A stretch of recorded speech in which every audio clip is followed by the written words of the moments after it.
Przez obcokrajowców jesteśmy nazywani psiarzami. Bardzo dużo osób, czy w domach, czy w mieszkaniach, ma w tej chwili w Polsce psy. Kierujemy się przy ich zakupie rekomendacjami znajomych albo aktualnie panującą modą. Ja dziś jestem z wizytą u specjalisty od psów. Zadam mu kilka pytań, żeby upewnić się, czym naprawdę powinno się kierować, wybierając rasę psa i przygarniając pod swój dach czworonoga. Norbert Koziar, Fundacja Psi Ratownicy. Jestem dzisiaj z wizytą u Norberta. Są z nami też Aza i Kofik. I porozmawiamy sobie dzisiaj o psach. Norbert, oprócz Azy i Kofika, ile jeszcze masz psów u siebie w domu? Mam jeszcze Belkę, która jest labradorem. Aza jest Nowofundlandem, a Kofik jest Yorkiem. Dosyć duże stado i trochę, przyznam, zróżnicowane. Czemu takie rasy w domu? Tak, duże stado, dwa duże psy, czyli Nowofundland i Labrador, którego w tej chwili nie ma. Są to psy, które dzielą ze mną pasję do wody, pracują w wodzie, pracują w ratownictwie wodnym, w tym kierunku są szkolone. Natomiast Kofik, Yorkshire Terrier, jest psem do przytulania, do tego, żeby... No jak widać, właśnie bardzo to lubi. Tak, uwielbia, szczególnie od osób, które przyjeżdżają tutaj. Wspomniałeś o tym, czym się zajmujesz z psami. Czym zajmuje się Fundacja Psi Ratownicy? Wykorzystujemy psy do ratownictwa i szkolimy psy do ratownictwa, przede wszystkim ratownictwa wodnego. Jest to taka mało jeszcze popularna dziedzina, ale bardzo szybko rozwijająca się, gdzie ratownik wodny pracuje w tandemie z psem, w drużynie z psem, w zespole właściwie. I taki zespół jest w stanie o wiele szybciej, łatwiej zareagować i o wiele więcej zrobić w wodzie, pomagając ludziom. Uczymy te psiaki przede wszystkim holowania ciężkich przedmiotów, holowania osoby tonącej, pomagania takiej osobie zmęczonej, żeby wróciła. Te psy również holują ciężkie pontony, potrafią skakać z łodzi, potrafią wyciągać praktycznie wszystko, reagować na to, co ratownik od nich potrzebuje i być takim narzędziem, nie bójmy się powiedzieć tutaj jednak narzędziem, bo jednak podczas ratownictwa ratownik używa różnego rodzaju narzędzi, ale to narzędzie jest z instynktem, jest kochające, jest wierne, jest oddane i przy okazji bardzo, bardzo dużą radość mu to sprawia. A zanim przejdę jeszcze do następnego pytania, zapytam, jakie psy są, powiedzmy, wskazane do bycia psimi ratownikami? Oj, przede wszystkim muszą to być psy duże i psy, rasy, które zostały stworzone do pracy z ludźmi. One bardzo potrzebują obecności człowieka i bardzo chętnie oddają człowiekowi z nawiązką to, czego od nich wymagamy. Psy takie przewidywalne, zrównoważone. Tutaj nie ma mowy o agresji. To muszą być psy bardzo spokojne, ale z drugiej strony z pewnym temperamentem, które są psami też samodzielnymi, potrafią podjąć decyzję, popłynąć za ponton, opłynąć, jeśli nie mogą znaleźć osoby, która wypadła z łódki, poszukać jej z drugiej strony. Taka zbieranina cech, które te psy posiadają, a oprócz tego długie szkolenie, które trwa niejednokrotnie kilka lat, zanim pies naprawdę może być uznany jako pies ratownik. I też podejrzewam, że nawet jeśli jest to rasa z predyspozycją, bo rozumiem, tak Nowofundland, Labrador, to tak czy owak trafią się czasem wyjątki, które jednak się do tego nie nadają. Czyli jednak każdego psa można tak ułożyć? Nie, oczywiście, my się zawsze śmiejemy w fundacji, że są wodołazy, to jest potoczna nazwa Nowofundlanda, i wodowstręty.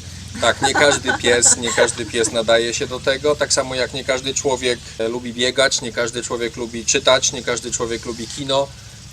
Podobnie jest z psami, w obrębie rasy są różne charaktery i to się bardzo szybko objawia, nawet już u szczeniaków, i bardzo łatwo można stwierdzić, czy ten pies będzie się nadawał, czy nie będzie się nadawał. No właśnie, a jaka rasa najbardziej nadaje się dla danego człowieka? Jeśli ktoś zamierza zakupić czy przygarnąć psa i chce, żeby to był pies rasowy, jaką rasę wtedy powinien ktoś wybrać? Przede wszystkim pies rasowy, bardzo, bardzo słusznie zauważyłaś. Nie daje to żadnej gwarancji, natomiast daje duże prawdopodobieństwo, że będzie to pies zdrowy, nieobciążony jakimiś wadami. To pierwsza rzecz. Pies ze sprawdzonej też hodowli. Pies ze sprawdzonej hodowli. Druga rzecz, musimy wziąć pod uwagę jaki prowadzimy tryb życia, czy jesteśmy osobami aktywnymi, czy dużo czasu spędzamy na dworze, na zewnątrz, ruszamy się, czy też jesteśmy kanapowcami i tak powinniśmy dobierać psy. Labrador, ten słynny taki Modny bardzo w tej kochany, chwili, modny, tak, popularny, Tak samo jak Yorki zresztą. przytulaczek, jest psem, który musi dostać bardzo dużo ruchu, bardzo dużo energii musi codziennie spożytkować, żeby być psem szczęśliwym. Dlatego nie jest Absolutnie to nie do mieszkania. absolutnie nie do mieszkania, a jeśli już do mieszkania, to naprawdę dla osoby aktywnej, która spędzi z nim kilka godzin na aktywnym spacerze, na aktywnym ruchu, biegu, pływaniu, wtedy Labrador nie będzie psem sfrustrowanym, nie będzie w domu niszczył. Tak, bo to właśnie też jest częste, że słyszy się, że labradory jednak zostają same, one bardzo tęsknią. Tak, Labrador to nie jest pies, który może zostać 8 godzin w domu. On musi mieć zorganizowany czas. Szczęśliwy Labrador to zmęczony Labrador. Proszę trzymać się tej zasady. Podobnie jest z Yorkiem, który kiedyś był, cały czas jest uważany jako właśnie taki pies przytulak, pies... No jak widać, tak. jak maskotka, ja trzymam Kofika, on sobie tutaj grzecznie na mojej piersi spoczywa i praktycznie pełne zaufanie. Niemniej jednak to jest terrier, czyli wredny pies, można by powiedzieć. Pies, który oryginalnie został stworzony, nie każdy o tym wie, do tego, żeby polować na szczury. Oryginalne Yorkshire Terriery były nieco większe, to są w tej chwili miniaturki, ale były nieco większe. I to są psy, które są bardzo niezależne, bardzo zdecydowane. Trudno jest je układać, ale rzeczywiście dla doświadczonego trenera praca z Yorkiem też daje dużo satysfakcji, bo te psy potrafią naprawdę dać dużo radości swojemu A przekonaniu. takie pieski bardziej na przykład do dzieci wskazane, czy są takie rasy? Proszę pamiętać, że każdy pies to jest jednak dzikie zwierzę, to jest w jakiejś linii potomek wilka. Nigdy nie można w 100% zaufać psu w taki sposób, że zostawiamy go z dzieckiem i nic się nie stanie. Oczywiście moje dziecko spędza czas z tymi psami, ale to jest jak gdyby decyzja nas, rodziców. Psy nasze zresztą, te duże psy zdobyły certyfikaty odpowiednie, zostały przeszkolone w kierunku pracy z dziećmi, zdały egzaminy w tym kierunku, dlatego też Może przypomnijmy też, jak się taka praca nazywa. To się nazywa dogoterapia. To się nazywa dogoterapia, to się nazywa kynoterapia, różnie jest to nazywane, ale jest fantastyczne. Ja z Azą nieraz jeździłem do ośrodków dla dzieci chorych, dla dzieci niepełnosprawnych i trenerzy, którzy tam byli, wyrażali naprawdę zdumienie, że pies tak mobilizuje te dzieci, że one są tak chętne do ćwiczeń, które na co dzień muszą z nimi robić i nie chcą ich robić, że oni byli naprawdę w ciężkim szoku i byli bardzo zadowoleni z efektów wprowadzenia psa do treningu codziennego, do rehabilitacji codziennej. Czyli rozumiem też, poprzedzając już kolejne pytanie, że bardzo dużo, właściwie większość, zależy tutaj od tego, jak sobie tego psa wychowamy, to może jakie psy odwrotnie nie są absolutnie wskazane do tego, żeby być z dziećmi? Psy oczywiście ras agresywnych, również psy pasterskie nie polecałbym.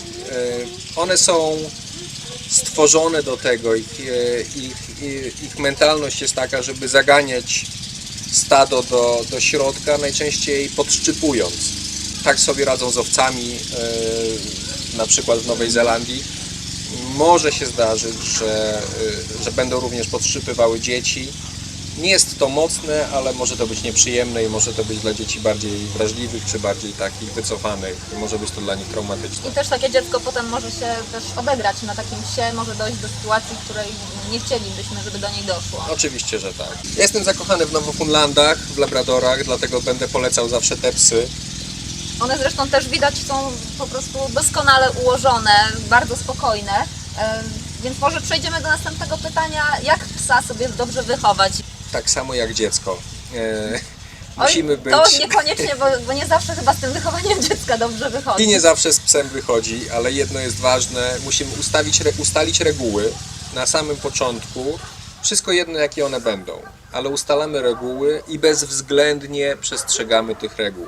Niezależnie od tego, czy pies ma dzisiaj dobry humor, czy zły, czy się zmoczył na spacerze, bo padał deszcz, czy jest trochę chory, ma gorączkę i się źle czuje, po prostu są reguły, których bezwzględnie przestrzegamy. W stadzie, w tym dzikim stadzie wilków nie ma odpuszczania. Tam osobnik alfa bardzo ostro egzekwuje tych reguł i karci, jeśli coś jest nie tak. I tacy musimy być. Musimy być osobnikami alfa. Musimy być przede wszystkim osobnikami alfa dla naszego psa, czyli przewodnikiem stada, który decyduje, który rządzi, który dzieli jedzenie. Nie możemy sobie pozwolić na to, że raz psy nam zjedzą coś z talerza, a innym razem nie. Nie możemy też pozwalać, żeby pies dostawał w trakcie, z tego co słyszałam, Oczywiście, jak my że coś tak. jemy. Chociaż kończą się już wakacje, ale jeszcze troszeczkę ich zostanie. Jak spędzać wolny czas z psem, albo jak się aktywizować, kiedy mamy tego psa, ale aktywni jednak nie jesteśmy i zostawiamy go znajomym, kiedy gdzieś wyjeżdżamy, albo zostawiamy w hotelu, albo co gorsza, część osób po prostu takie psy porzuca. Ja przede wszystkim proponuję spędzać czas z psem. Takie organizacje jak nasza, Psi Ratownicy, organizują co roku warsztaty szkoleniowe dla psów i zapraszamy na nie bardzo serdecznie. Tam można przyjechać ze swoim psem. Tam obecność z psem jest jak najbardziej obowiązkowa. Można zobaczyć, jak te psy wtedy się zachowują w większej grupie. Można się nauczyć też od innych. I tam jak gdyby naszą ideą jest, żeby zaszczepić w przewodniku taką chęć pracy w przeciągu całego roku. Takich organizacji jak nasza jest bardzo dużo, które organizują wakacje z psem. Jak najbardziej jest polecam. Oprócz tego coraz więcej pensjonatów czy nawet hoteli ma taką ofertę i pozwala na przyjazd ze zwierzętami. I nie bójmy się tego, jeździmy na wakacje ze zwierzętami. One będą wtedy szczęśliwsze, jak będą z nami. A wskazówki, co zabrać, jak się zachowywać z takim psem w trakcie Przede wszystkim, wyjazdu? jeśli są to wakacje, najczęściej jest ciepło i na to musimy zwrócić największą uwagę. Upał jest dla psów bardzo niebezpieczny, szczególnie dla dużych sierściuchów, czarnych psów, takich jak właśnie Aza. Dlatego trzeba mieć zawsze pod ręką wodę, którą piesek może się napić, którą w razie czego też możemy schłodzić psa. Absolutnie niewskazane jest, zabronione wręcz powiedziałbym, jest zostawianie psa w samochodzie, który się strasznie nagrzewa. Musimy zawsze mieć możliwość wyprowadzenia psa do cienia, szczególnie właśnie takich dużych psów, żeby sobie tam spokojnie odpoczęły. Przy temperaturach powyżej 30 stopni Aza funkcjonuje mniej więcej od 5 rano do 9 po południu i potem od 9 wieczorem znowu do 23. Więc ten dzień dla psa jest taki słoneczny, gorący, jest dość ciężki. Musimy mu zapewnić Nie zabieramy odpowiednią... psa w ciepłe kraje, raczej. Tak, podróżujemy po Polsce. chyba że jedziemy z Kofikiem, z Jorkiem, wtedy jak najbardziej może być z To nami troszeczkę cały wtedy czas. mu grzywkę podcinamy. Tak, na to trzeba zwrócić uwagę. No i trzeba zwrócić uwagę przede wszystkim na to, żeby ten pies nie był uciążliwy dla współlokatorów, czy też dla innych. Ważne jest, żebyśmy byli odpowiedzialni. Jeśli zabieramy ze sobą psa, pamiętajmy, żeby ten pies nie niszczył pokoju, żebyśmy go zawsze ze sobą zabierali. Pamiętajmy o tym, żeby zawsze mieć ze sobą przy smyczy przypięte woreczki na kupy, jak się zdarzy niespodzianka na chodniku, żeby To nie też zostawiać nie tylko tego. Nie tylko w trakcie wyjazdów, Oczywiście, tylko na co dzień. na co dzień i jak się zdarzy jakiś wypadek, to sprzątam po swoim psiaku. Nie oczekujmy zbyt wiele od psa. On też ma swoje potrzeby, musimy mu te potrzeby zapewnić. Zawsze miska z wodą, szczególnie w upały, szczególnie w ciągu dnia, właśnie na wakacjach. Cień oczywiście, że tak, a takie psy jak Nowofundland, duże, kudłate, są bardziej narażone nawet na udary cieplne, także trzeba zawsze pamiętać o tym, żeby mieć możliwość wprowadzenia psa w zacienione miejsce. Absolutnie nie zostawiać psa w samochodzie, już nawet przy otwartych, lekko uchylonych drzwiach, to jest zakazane. Również jeśli pies się denerwuje, stresuje, nie zostawiamy psa na długo, bo może zniszczyć pokój. Zostawiamy psa najpierw na 5 minut, na 15, pół godziny, godzinę, tak próbujemy. Oczywiście wtedy możemy spokojnie sobie gdzieś wyjść na kolację wrócić i zastać psa szczęśliwego i dalej z nim kontynuować podróż. I tego sobie i wszystkim życzymy.